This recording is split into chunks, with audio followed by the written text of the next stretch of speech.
الحمد لله رب العالمين، والصلاة والسلام على سيدنا محمد وعلى آله وصحابته إلى يوم الدين. خۆشەویستانم بەڕێزەکان، پێم خۆشە لە وتاری ئەمڕۆ شتێک لە خزمەتانە باز بکەم کە وەسیەتی پێغەمبەرە صلی الله عليه وسلم. دیارە خۆشەویستمان لە هەموو کەس دڵسۆزتر بۆ ئینسانیەت، بۆ مرۆڤایەتی، بۆ مسلمان و غەیری مسلمان پێغەمبەرجان سەلات و سەلامی خوای لەسەر بێ دڵسۆز بووە. یەکێک لە سەحابە بەڕێز و خۆشەویستەکانی ڕەسوول الله کە لە ناو هەمویانە فەرموویەتی ئەم سەحابەیە شارەزاترین سەحابە لە ناو سەحابەکانە لە باسی حەڵاڵ و حەرامە معاذی کوڕی جەبەل بووە. یعنی لە هەموو سەحابەیەک شارەزاتر بوو بێ کە ئەم شتە حەڵاڵە و ئەم شتە حەرامە معاذی کوڕی جەبەل بووە.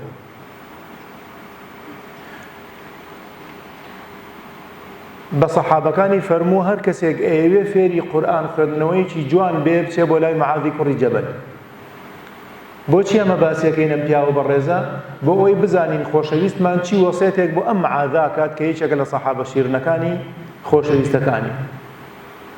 جا ئەگەر بە ئەوی فەرموو بێ لە خزمەتی پێغەمبەرایە و سەحابەیە و لەو نزیکەوە و قورئانی لە هەموو لەبەرە و شارەزاترین بە حەڵاڵ و حەرام ئەو بێ و جیلی سەحابە بێ و باشترین لە جیلەکانی ژیانی مرۆڤایەتی بێ، ئەبێ ئێمە چەندێک پێویستیمان بەم ئامۆژگاریە یا بەم وەسیەتەی پێغەمبەر بێ.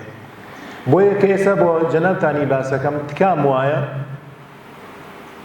وایە لە بیرمان نەچێ، تکام وایە هەردەم لە یادمان بێ.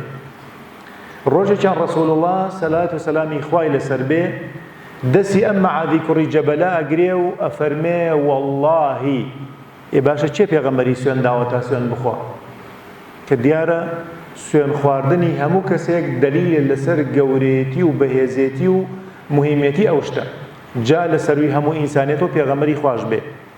دەستی معاذی گرت و فەرمووی ئەی معاذ وەڵڵاهی ئینی لەئوحیبک، سوێن بەخوا قەسەم ئەی معاذ من تۆم خۆشەوێ. معاذیش فەرمووی بئەبی أنت وأمي يا رسول الله والله إني لأحبك. فرمووی دایک و باوکم بە فیدای تۆ بێ، بە قوربانی تۆ بێ، واللهی ئەی ڕەسوولی خوا منیش تۆم زۆر خۆشەوێ.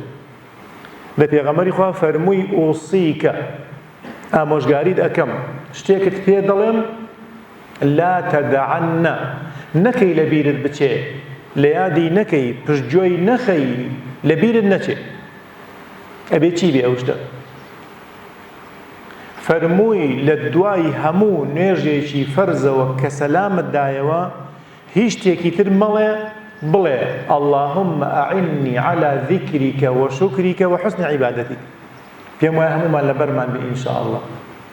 بە کورتیەکەی خوایە هاوکاریم بکە. ئەعینی یعنی هاوکارم بە، یارمەتی دەرم بە، پشتیوانم بە کە سێ شتی تۆ بکەم. اللهم أعني على ذكرك وشكرك وحسن عبادتك. ناکرێ مسلمان بەڕاستی ئەوەی کە ماومانە نوێژەکانە، ئەوەی جێگەی دڵخۆشیمانە نوێژەکانە، هەموومان الحەمدولله نوێژەکانەکەین. بۆچی ئەم وەسیەتەی پێغەمبەر صلی الله عليه وسلم لەبیر بکەین؟ هەر کە سەلامت دایەوە قەت ئەمەت بیر نەچێ. بۆیە لەم کات و وەختە مبارەکە ئەیڵێین بۆ ئەوەی قەت بیرن نەچێ، چونکە ئەمە وەسیەتی ڕەسوول اللهە. ئوصیکە یعنی ئامۆژگاریت ئەکەم، وەسیەتت بۆ ئەکەم. زۆرمان هەیە ئەڵێن بەخوا وەسیەتی باوکمانە قەت لە بیری ناکەین، وەسیەتی فڵان برا گەورەیە لە بیری ناکەین، وەسیەتی فڵان سوزانم فڵان کەسە هەبێ هەر بیکەین. ئەی وەسیەتی ڕەسوول الله صلی الله عليه وسلم. بۆیە هەر کەس لای خۆیەوە کاتێک ئەگەر وەسیەتێکی ڕەسوول الله جێبەجێ بکەیت، کاتێک چوویتە قیامەت ڕوو دێ بڵێ ڕەسوولی خوا من وەسیەتەکانی تۆم جێبەجێ کرد. ئەوەی تۆ ئەدود من وامە کرد، تۆ بە معاذت فەرموو، یەخۆ تەنها بۆ معاذیش نییە، ئەمە بەرنامەی ژیانی ئێمەیە. جا داوای سێشت من لێرە شتێک بیری خۆم و بەڕێستانە هێنمەوە. تۆ حەزەکەی بزانی خوا پشتیوانتە، حەزەکەی بزانی خوا هاوکاریتەکە، حەزەکەی بزانی خوای گەورە هاوکارتە؟ هەمووان ئەڵێن بەڵێ. بەچی بیزانین؟ هەر کاتێک ئەم سێشتەت ود لە دوای نوێژەکە و لە بیرت بوو، نیشانەی ئەوەیە کە خوا هاوکارتە، چونکە تۆ داوای ئیعاناکەی، ئیعانەیانی هاوکاری، پشتیوانی، پشتگیریەکەی. مادام جێبەجێت کردووە یعنی خوا هیدایەتی داوی. یعنی تۆ ئێستا چی داواکەی ئەڵێ فڵان کەس یان حکومەت یان موچەیەکەم بۆ بڕێتەوە، کە بۆی بڕیتەوە نیشانەی داواکەی قبول کردویتی. ئەگەر نەی بڕێتەوە ئەچی بۆ لای فڵان کەس داوای لێکەی ئەمڕۆ وەرە هاوکاریەکەم بکە، فڵان شتم بەرێ، هەداوای هەرچێکی لێکەی کە بداتێ نیشانەی ئەوەیە کە هاوکاری کردو. ئەگەر نەداتێ نیشانەی هاوکاری نەکردو. کەواتە ئەگەر من لە دوای نوێژەکان وتم ذیکری خوام کرد و ئەم ذیکرەم وت، نیشانەی ئەوەیە کە خوا هاوکاری کردومە.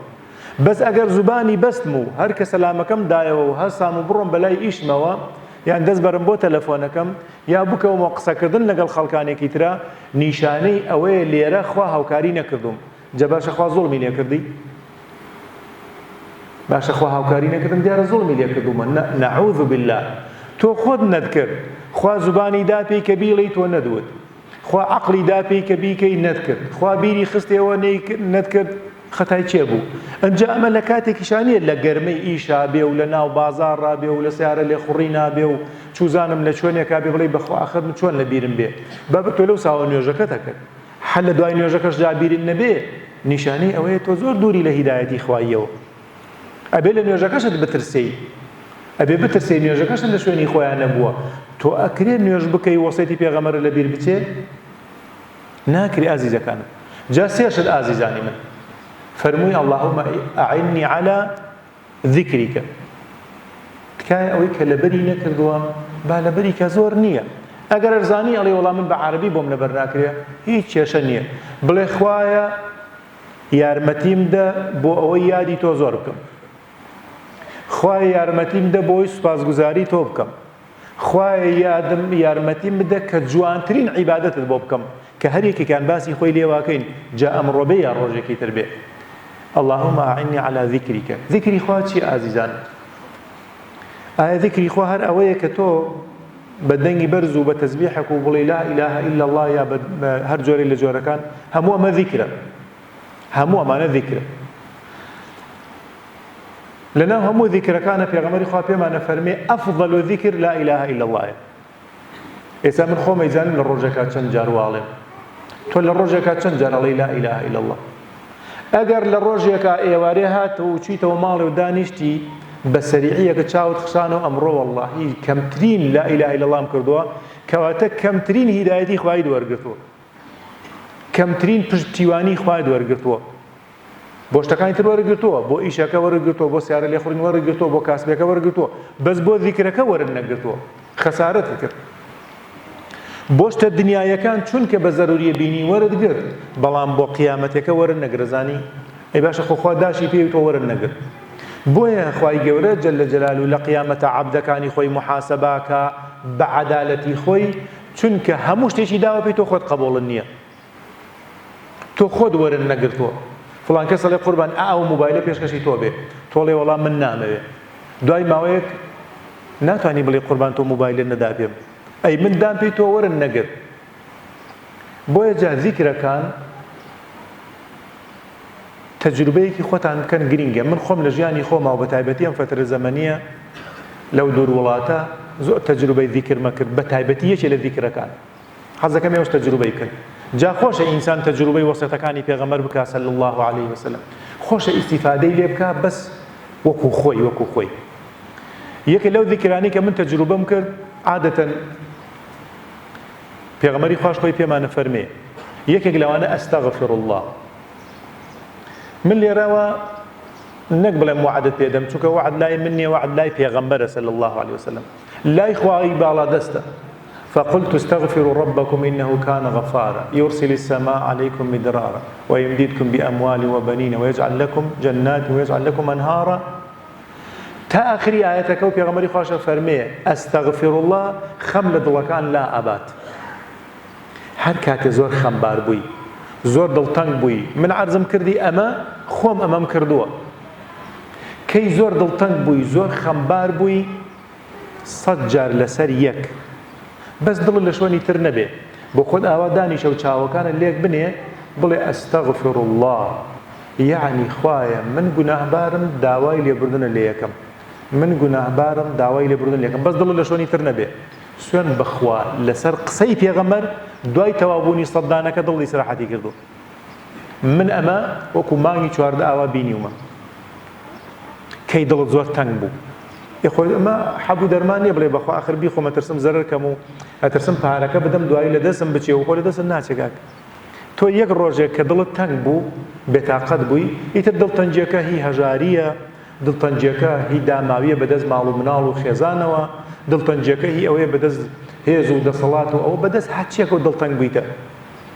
چونکە ئەزانن لە بیرتانە پێغەمبەری خوا فەرموویەتی من یعنی ڕەسوول الله فەرموویەتی من ڕۆژی 100 جار واڵێم خۆ باسیەوە نییە ئەستەغفر الله من لەبەرەوەی گوناهبارم بۆ یاڵێم خوایە لێم خۆش بە نا پەیوەندی بەوە نییە من چۆن ئەگەر بێت و ژەمێک لە ژەمەکان نان نەخۆم برسیمە مەعیدەم ئەگەر بێت و ڕۆژێک لە ڕۆژان ئەستەغفر الله نەڵێی ڕوحت برسیەتی ئەوەیە ئەزانن هیوا هەیە ئەڵێ بۆ خوای مامۆستا من ناتوانم سیر فلیم نەکەم ئەزانی بۆچی چونکە برسی گوناهە بەس ئەگەر ڕوحی تێر ببێ بە ئەستەغفر الله ئەتوانێت سیر نەکات من گرنتی دەدەمێ ڕۆژی 100 جار بڵێ ئەستەغفر الله هەر گوناهێک مەبەست بێ توانی وازی لێبێنی سوێن بەخوا ئەتوانی وازی لێبێنی بەس تۆ هەتا ئێوارێ بەسەر تا تێپەڕێ ئەگەر نوێژەکان ئیتر وا ئەزانی کە نوێژمان کرد خۆ دنیامان نەداوە بە یەکە قابل دوورکان نوێژ کردو چی کردووە بۆ خوا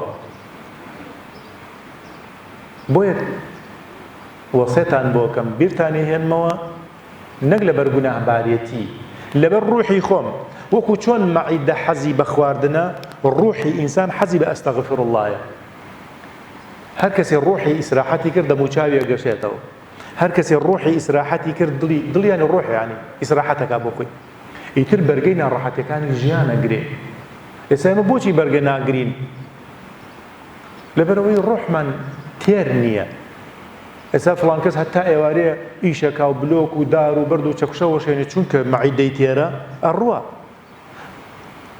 بەڵام تۆ وەرە کەسێکی نەخۆشی برسی بێنە چەکوشە بدەرە دەستی 4 چەکوشە وەسێن و سەری پێنجەی کەوتۆ بە ئەرزەکەی ئەو کەسەشی کە ڕوحی تێرە بە ذیکری خوا بەرگەی گوناها گرێ نایکات بەرگەی زوڵمە گرێت زوڵم ناکات بەرگەی عیبادەتەکان لە باشیە گرێت هەموو ئەمانە لەبەرەوە یەکێک لەوانە ئەستەغفر الله لابەری خەمەکانە سڕینەوەی گوناهەکانە ئەمە قسەی من نییە قسەی پێغەمبەرە صلی الله علیه وسلم تۆ حەزەکەی خەمت نەمێنێ بەڵێ حەزەکەم مەسەلە جاری وا هەیە خوشکێکی بەڕێز پیاوێکی بە حورمەت ئەڵێ ئەو بەدەست پیاوەکەیەوە ئەو بەدەست خێزانەکەیەوە داماوە من گرنتی دەدەمێ چونکە لەسەر قسەی پێغەمبەر هەر کاتێ بەدەست خێزان و هاوسەری و مناڵەکەتەوە دامای فترە زەمەنیەک خوو بدە ئەستەغفر الله ئەگەر چاک نەبووی ئیلا خەلەلێک هەیە چونکە وعدی پێغەمبەرە صلی الله عليه وسلم بۆیە ئەگەر هەر سای بەیانی یا ئێوارێکە خەوتی شەویش باش خەول لێ هەکەوێ من لێ برادەرێکم لەگەڵا بوو چاوی هەڵاوسا بوو گوتمەوە خێرە وتی وەڵڵی مامۆستا لەوەتی هاتوومەتە وڵاتە خەوم لێ ناکەوێت گوتم بۆ ناوی شتێ بکەی وتی وەڵا نەزم چی بکەم وتم پێش ئەوەی بخەوی هەر ذیکرێکت پێخۆشە هەر ذیکرێکت پێخۆشە بەدەم ذیکرەوە بخەوە وتی بەخۆ مامۆستا وام کردو گوتم ناتۆ ئەم شەوەکە واکە بەس دڵ لە شوێنی تر نەبێت واللهی بەیانی لە نوێژی بەیانی بینیم وتی مامۆستا ئەم شەوە زۆر باش خەوتومە زۆر باش خەوم لێ کەوتووە وتی ئێستا کردومەتە بەرنامەی خۆم موبایلەکەم ئەخەمە سەر قورئان لە پاڵ سەری نەچووکە ذیکر عولەما فەرمێ ذیکر قورئانی ذیکرە قورئان ذیکرە ذیکر هەرەوە نێ تەسبیحات بێ جۆ لە قورئان بگرە ذیکرە قورئان بخوێنە ذیکرە وتی موبایلەکەم ئێستا لە پشت سەرمەوە دانێم بەیانی هەڵاسە ئیسراحەت هەموو بەیانێم بینی چاوی ئەوە هەڵاسا بوو خۆ تۆزانی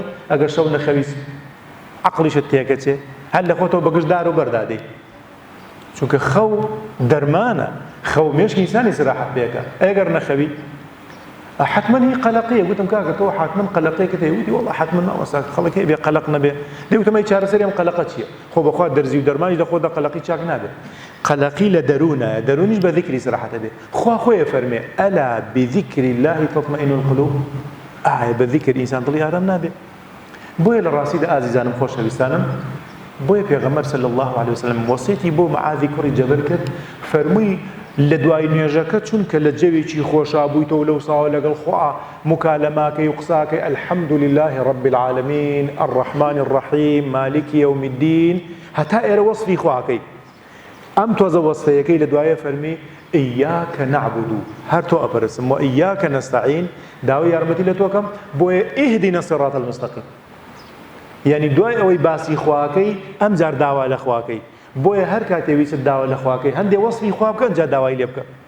ئێستا خۆشمان تەبیعەتمان وایە ئەچین بۆ لای فڵان مەسئول لە پێش ئەمە کۆمەڵی مەدحێکەین ئەنجا بۆ ئیشەکەمان بۆ بکە تەبیعەتمان وایە ئەزانیشی کوڕە تۆ پیاوێکی ماشەڵڵا نمونەی تۆ نییە تۆ نەبی ئەم وڵاتە بەسەر یەسەرێکا ڕوخی ئاسمان لایەکی بەرە بێتەوە وەڵی قوربان نەزانی چیشە محتاجێکمان هەیە گەر بۆمان جێبەجێ بکەیت تەشبیه نەبێ ئێمەش لە نوێژا خۆ وا ئاکەین بە زۆر دوور بێ لەو نمونەیە لە سەرەتاوە تۆ الحەمد لله رب العالمین پێغەمبەری خوا فەرمێ خۆی گەورە فەرمێ فاتحە نیوەی وەصفی منە نیوەکەی داوای عەبدەکەی منە نیوەی الحەمد لله رب العالمین سوپاسی خواکەی ئەم خوایە ڕەحمان و ڕەحیمە ئەم خوایە مالیکی یومدینە لە قیامەتە هەر ئەو محاسبەمانەکە لەبەرەوە خوای ئیاکە نەعبود هەر تۆ پەرستم و ئیاکە نەستەعین دەی خوا جان تو خوا ئیهدینە الصراط المستقیم یەخۆ فاتحە ئەوەیە ئەمە ذیکرە بەچی ئەمەمان دەسەکەوێ تۆ ئەلەم حاڵەتەوە یەکسەر کە تەواوی قابلی ئەوەیە کە دوعاکەت زووتر قبول بێ بۆیە دوای نوێژەکە لەبیری نەچێ بڵێ خوایە هاوکاریم کە ذیکری تۆ بکەم ئیتر ذیکرەکە سبحان اللهە ذیکرەکە الحەمد للهە ذیکرەکە ئەستەغفر اللهە ذیکرەکە قورئان خوێندنە گوێ لە قورئان گرتنە هەموو ئەمانە ذیکرن.